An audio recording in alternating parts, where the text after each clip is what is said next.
हो चुका आगाज रण का, युग बदलने की तैयारी है, इतिहास वही बनाएगा संघर्ष जिसकी जारी है। हेलो दोस्तों, स्वागत है आपका अपना YouTube channel Vineet study centre में।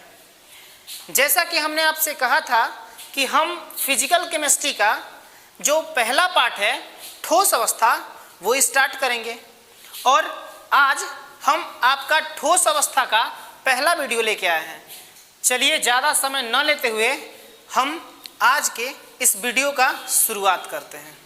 आज हम कुछ इम्पोर्टेंट टॉपिक पर चर्चा करेंगे, जैसे पदार्थ क्या है, पदार्थ कितने प्रकार के होते हैं, ठोस क्या है, ठोस के प्रकार, तथा क्रिस्टल ठोस क्या है, अक्रिस्टल ठोस क्या है, और क्रिस्टल ठोस अक्रिस्टल ठोस में अंतर क्या है, और कांच को अतिस्थितित द्रव क्यों कहा जाता है, और ठोस कठोर क्यों होते हैं। चलिए आज हम इन तमाम प्रश्नों का उत्तर जानते हैं।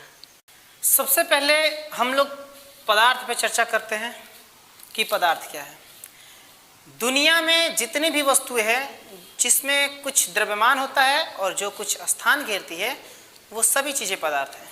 जैसे मान लीजिए कि ये स्केच पेन है, इसमें कुछ ना कुछ तो द्रव्यमान है और कहीं पे रख देते हैं तो कुछ ना कुछ स्थान घेर लेती है, तो ये भी पदार्थ है।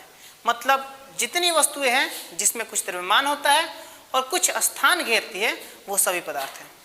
पदार्थ तीन प्रकार के होते हैं, पहला ठोस, दूसरा द्रव और तीसरा गैस। चलिए जानते हैं कि ठोस क्या है।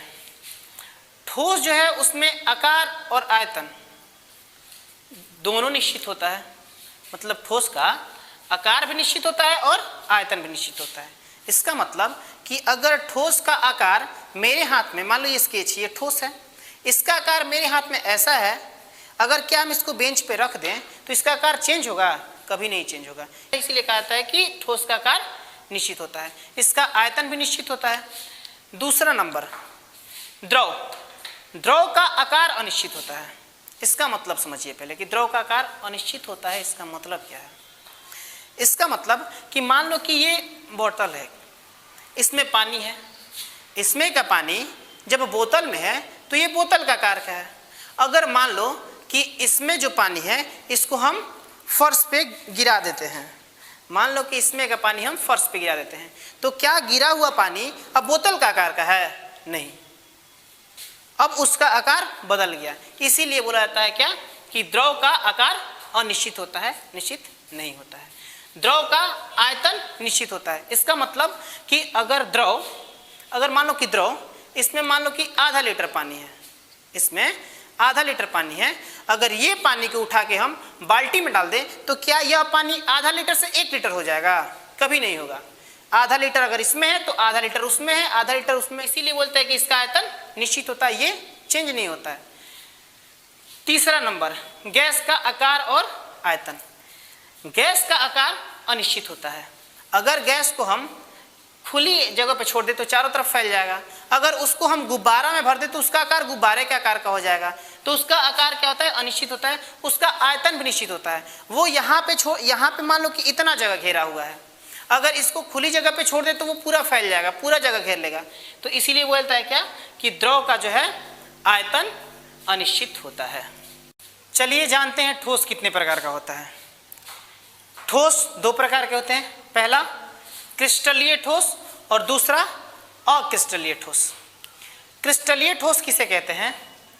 वैसा ठोस जिसमें कण नियमित रूप से व्यवस्थित हो तथा जिसका निश्चित ज्यामितीय आकृति होता है उसे क्रिस्टलीय ठोस कहा जाता है।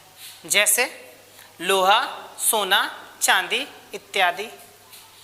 अक्रिस्टलीय ठोस किसे कहते हैं? वैसा ठोस जिसमें कण अनियमित रूप में व्यवस्थित हो तथा उनकी आकृति अनिश्चित ज्यामितीय आकृति होती है, उसे अक्रिस्टलीय ठोस कहा जाता है। जैसे कांच, रबड़, प्लास्टिक इत्यादि। चलिए अब हम जानते हैं कि क्रिस्टलीय ठोस और अक्रिस्टलीय ठोस में क्या अंतर है। क्रिस्टलीय ठोस का आकार निश्चित ज्यामितीय होता है, जबकि अक्रिस्टलीय ठोस का आकार अनिश्चित ज्यामितीय होता है। क्रिस्टलीय ठोस का क्वथनांक तथा गलनांक निश्चित होता है।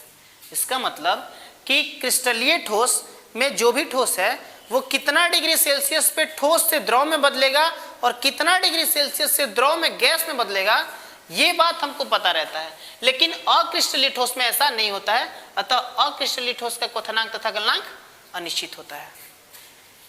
क्रिस्टलीय ठोस की दैशिकता विषमदैशिक होता है, जबकि अक्रिस्टलीय ठोस की दैशिकता समदैशिक होता है। क्रिस्टलीय ठोस में व्यवस्था दीर्घ परासी व्यवस्था होती है, जबकि अक्रिस्टलीय ठोस में व्यवस्था लघु परासी व्यवस्था होती है।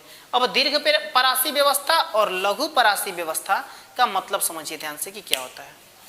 कोई भी चीज का अगर आकृति निश्चित ज्यामितीय होगा तो वो दीर्घ परासी व्यवस्था में होता है, और किसी चीज का आकृति अगर अनिश्चित ज्यामितीय होगा तो वो लघु परासी व्यवस्था में होता है। इसका मतलब समझिए कि अगर कोई भी चीज का आकार समान है, मान लो समान आकृति का है, ठीक, मान लीजिए कि आकृति सबका समान है, तो उसे ज्यादा ऊपर तक व्यवस्थित किया जा सकता है, उसे ज्यादा ऊपर तक व्यवस्थित किया जा सकता है, ऐसे मतलब दीर्घ रूप में व्यवस्थित होगा, ज्यादा ऊपर तक जाएगा। लेकिन अगर उसका आकार अनिश्चित ज्यामितीय होता है, मान लो कि कोई बड़ा है कोई छोटा है, कोई बड़ा है कोई छोटा है, तो कहाँ तक इसको लेके जाएगा? ये लघु परासी व्यवस्था थोड़ा ऊपर तक जाएगा, उसके बाद नहीं जा सकता है। जबकि अगर आकार निश्चित ज्यामितीय होगा तो इसको हम दीर्घ तक ले जा सकते हैं। मतलब अतः क्रिस्टलीय ठोस में दीर्घ परासी व्यवस्था होता है और अक्रिस्टलीय ठोस में लघु परासी व्यवस्था होता है। अब जानते हैं प्रकृति के बारे में।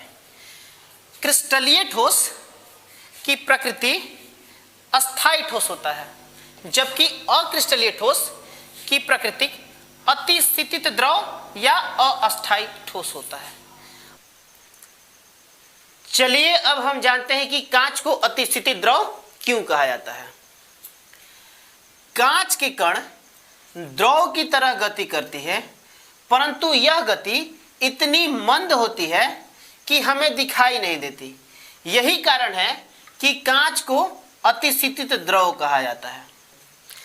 जब आप पुरानी इमारतों में जो वर्षों से शीशा लगा हुआ रहता है एक ही स्थान पे, उसमें जाके नीचे वाले पृष्ठ को देखिएगा तो यहाँ वाला पृष्ठ मोटा होता है।